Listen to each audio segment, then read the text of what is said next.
कि यहाँ मंदिर बनेगा, यहाँ मस्जिद बनेगा।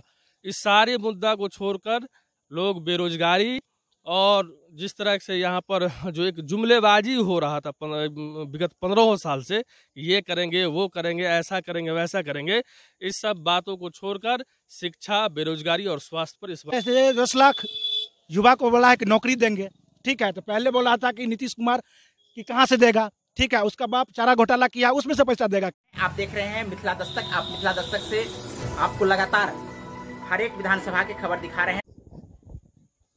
नमस्कार, आप देख रहे हैं मिथिला दस्तक। आज हम मिथिला दस्तक के कार्यक्रम में आपको लेकर आए हैं झंझारपुर विधानसभा, और झंझारपुर विधानसभा में यहाँ कुछ युवक हैं, उनसे आज हम रूबरू होना चाहते हैं कि किस प्रकार का जो परिदृश्य या राजनीतिक सरगर्मी झंझारपुर विधानसभा में है।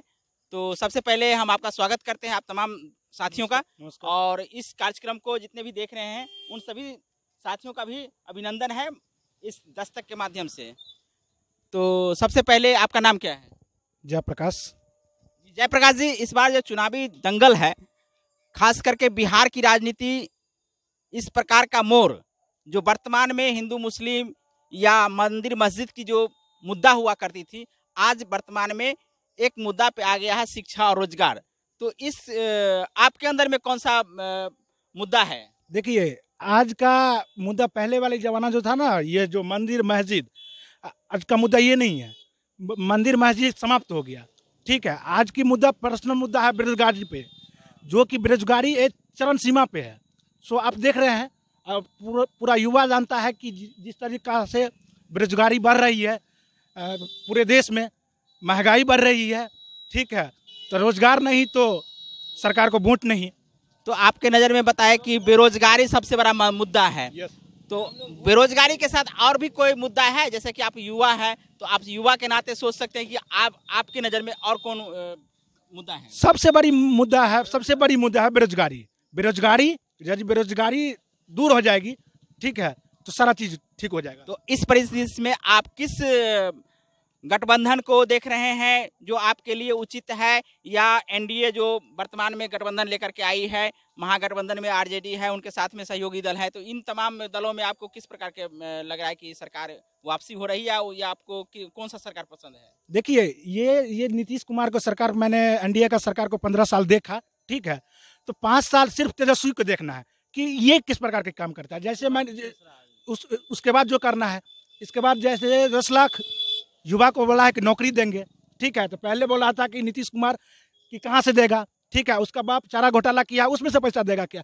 अब वो बताए। ऐसा नीतीश कुमार नहीं बोला है, एनडीए गठबंधन के जो है सुशील मोदी जी बोले थे। जो भी बोले हैं, लेकिन बोले हैं, ठीक है। एनडीए घटक दल के कोई भी बोले हैं, ठीक है। तो हम ये बोलना चाहते हैं कि अब जो एनडीए के घटक दल को बोल रहे हैं कि 19 लाख रोजगार देंगे, वो कहाँ से देंगे, ठीक है। सृजन घोटाला में से देंगे क्या नीतीश कुमार पैसा? क्या नाम आपका, पूरा नाम बताइए। जयप्रकाश।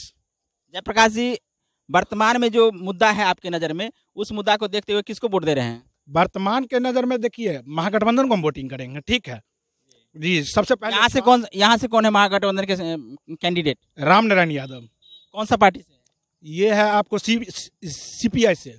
तो सीपीआई के जो कैंडिडेट है और नए कैंडिडेट यहाँ इस विधानसभा के लिए है, तो उनसे क्या आप आशा लगा रहे हैं? उनसे हम आशा लगा रहे हैं, ठीक है, अच्छा है, ठीक है, काम करेंगे। यहाँ जो जमीनी नेता है, वो जमीनी स्तर के आदमी है, गरीब आदमी को देखते हैं, ठीक है। अब 15 साल नीतीश मिश्रा भी रहे हैं, कुछ भी नहीं किए हैं। उससे पहले नीतीश मिश्रा विधायक थे, ठीक है। तो इस बार सीपीआई को हम लोग वोटिंग करेंगे। आपका जो रीजनल एगो मुद्दा है, कमला नदी पर पुल बनाना, जो कंदरपी घाट पर या ओलीपुर घाट पर बनना था, इस मुद्दा को स्थानीय जो प्रतिनिधि है उसके सामने में आप रखते हैं क्या? एकदम में रखेंगे। जब जीतेगी हमारी सरकार बनेगी तो हम इस पर बोलेंगे। आइए, आपका नाम क्या है?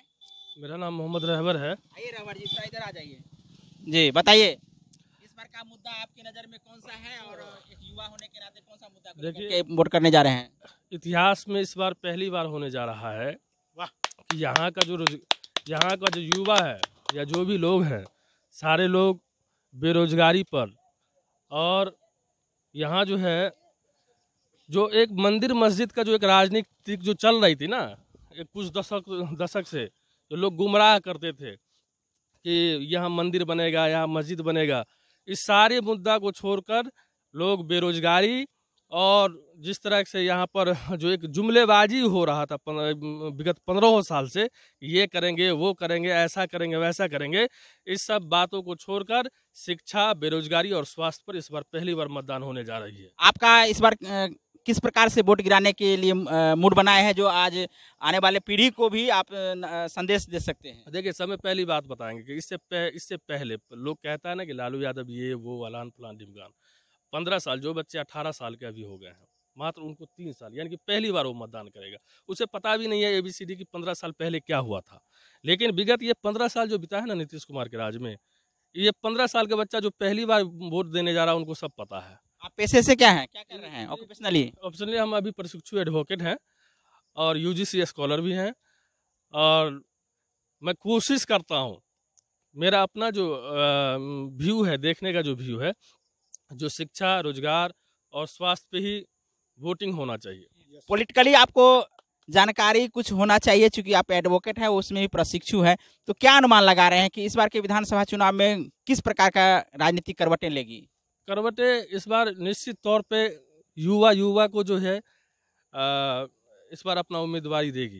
अच्छा, युवा जो देख रहे हैं कि तेजस्वी के साथ में इतना उमड़ रहा है, क्या ये वोट ट्रांसमिट होगा या यूं ही हल्ला, जैसे कि 2017 में अखिलेश के सरकार में भी ऐसा ही उनके सभा में आता था, आज तेजस्वी के सभा में आ रहा है, जबकि परिणाम कुछ अलग हुआ, तो इस प्रकार का भी परिणाम आ सकता है? नहीं, वो आने वाला समय बताएगा। वो तो उम्मीद हम भी लगा रहे हैं और उम्मीद पे जिंदगी टिका हुआ है, दुनिया भी टिका हुआ है।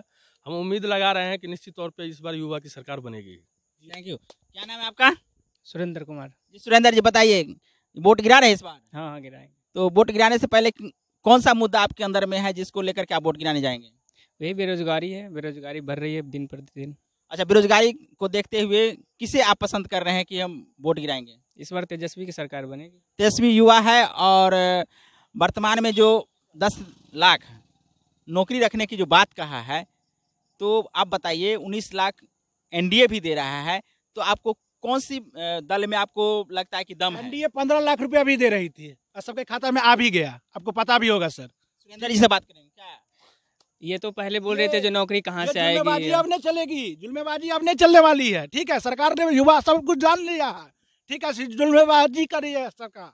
जी, आपको क्या लगता है? देखिए, सिंपल बात है कि जब तेजस्वी यादव ने पहला अपना जो ये किया था, बोले हुए थे कि हम 10 लाख नौकरी देंगे, ठीक है, उस पे बीजेपी के जो उप मुख्यमंत्री हैं सुशील कुमार मोदी जी, उनका स्टेटमेंट ये आया था कि ये पैसा कहाँ से लाएगा, ये कहाँ से देगा, इतना कर्ज हो जाएगा, ये वो, ये एक जुमला है। मेरे कहने का मतलब है कि आपने जो 19 लाख ला के दे दिया है, 19 लाख जॉब जो आपने दिया है, आप उसको पेमेंट कहाँ से करेंगे? कहाँ से करेंगे? ये तो फिर तो दोनों पर काउंटर होता है। हाँ, ये झूठ, वो सिर्फ झूठ। एक मिनट मौका देते। ये सिर्फ झूठ है और ढकोसला है। और इस बार जो यहाँ की जो जनता है, बिहार की जो जनता है, उन्होंने अपनी मानसिकता को एकदम सेटअप कर लिया है कि मुझे निश्चित तौर पे युवा वर्ग को लाना है और युवा को ही मुख्यमंत्री बनाना है। अच्छा, जैसा कि आप लगता है कि 10 लाख जो तेजस्वी ने रखा है, इसमें आपको कैसे लगता है कि ये सेटअप माइंड जो है, सो 10 लाख आने वाले 5 साल में जो है सो तेजस्वी दे देगा? देखिए, विगत 15 वर्ष में जो है वैकेंट की जो स्थिति है, मेरा खुद डेट ऑफ बर्थ 20/8/1990 है और मैंने 2006 के बाद जो मैंने वैकेंसी की जो स्थिति देखी है, वो नग्न के बराबर है। और आप कुछ बोलना चाहते थे? जी, हम ये बोलना चाहते थे कि 15 साल में जो सरकार थी NDA का, डबल इंजन का सरकार, वो सिर्फ 15 साल में 6 लाख नौकरी दे पाई, ठीक है। सर्वे के अनुकूल मैं बोल रहा हूँ, सिर्फ 6 लाख। इस 5 साल में 19 लाख दे देगी क्या? अच्छा, नहीं देगी तो 6 लाख जो